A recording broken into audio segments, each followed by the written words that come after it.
The world ended quietly. No fireballs, no sirens screaming forever. Just a strange flu, a few weeks of panic, and then the dead started standing back up, confused, slow, and endlessly hungry. By the time most people realized civilization was over, it was already too late. Kevin Miles had always believed in love.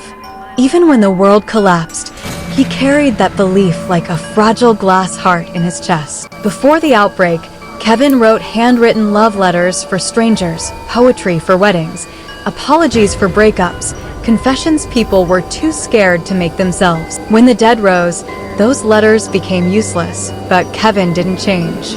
He still spoke softly to himself, still hummed love songs while scavenging empty grocery stores, still imagined holding someone's hand while the rest of the world learned how to swing machetes.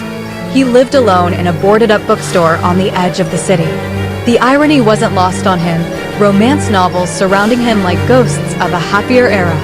Every night, zombies wandered past the windows.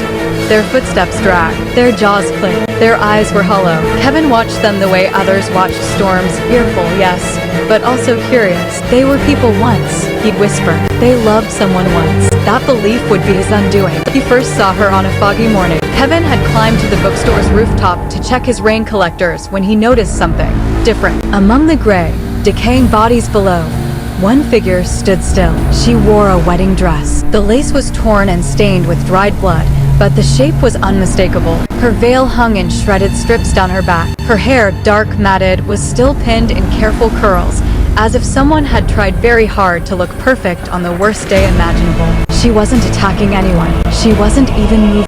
She just stood there, head tilted slightly, staring at the bookstore door. Kevin's heart stuttered. "That's new," he muttered.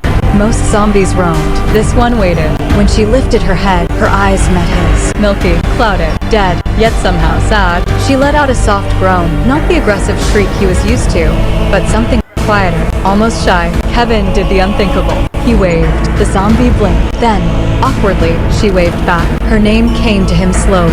Kezia. He didn't know why. It just felt right. Kevin began leaving things outside the bookstore door. Old flowers from abandoned homes, shiny trinkets, even a cracked mirror. Kezia would approach them cautiously, sniffing, tilting her head like a curious animal. One day, he left out a mannequin arm. She picked it up, stared at it for a long moment, then dropped it in disgust. Kevin laughed so hard he had to sit down. "Okay," he said, "so you're not that kind of zombie." Their dates became routine. He'd sit on the roof and talk about love, about the world before, about how he'd always dreamed of meeting someone in a strange, unforgettable way. Just not this strange. Kezia would listen, or at least, she wouldn't attack him. Sometimes she'd bump into lampposts. Sometimes she tried to walk through walls. Once, she tripped and lost a foot. Kevin found it later and returned it like a lost shoe. "Careful," he said gently as he propped it back in place. "I'd hate for you to fall apart on me." She groaned softly, embarrassed. It was horrifying. It was ridiculous. And somehow, it was love. The night everything changed. The moon was full. Kezia stood closer than ever to the door, fingers twitching, mouth opening and closing like she was trying to remember something important. Kevin felt it in his chest, that terrifying pull. Loneliness is a powerful thing, stronger than fear. He unlocked the door. The sound echoed like a gunshot. Kezia froze. They stared at each other in the open doorway, man and monster, breath and decay. "You don't have to come in," Kevin whispered. "I just wanted to be closer." She stepped forward. The smell hit him first, rot, old blood, colder. She leaned in. Kevin leaned too. Their lips touched. For half a second, it was tender. For the next half a second, she tried to bite his face off. "Nope. Okay, too fast." Kevin screamed, shoving her back and slamming the door. Kezia crashed into the wall outside, confused and offended. Kevin slid to the floor, heart racing. "Boundaries," he panted. "We need boundaries." Outside, Kezia groaned angrily and kicked the door. Her foot came off again. Weeks passed. Kevin reinforced the door. Kezia forgave him. Sort of. Their relationship evolved. No kissing, no hugging, definitely no neck exposure. Instead, Kevin read romance novels aloud to her through the cracked window. Kezia would sway, occasionally clapping at inappropriate moments, especially during breakup scenes. One night, a group of survivors spotted Kezia near the bookstore.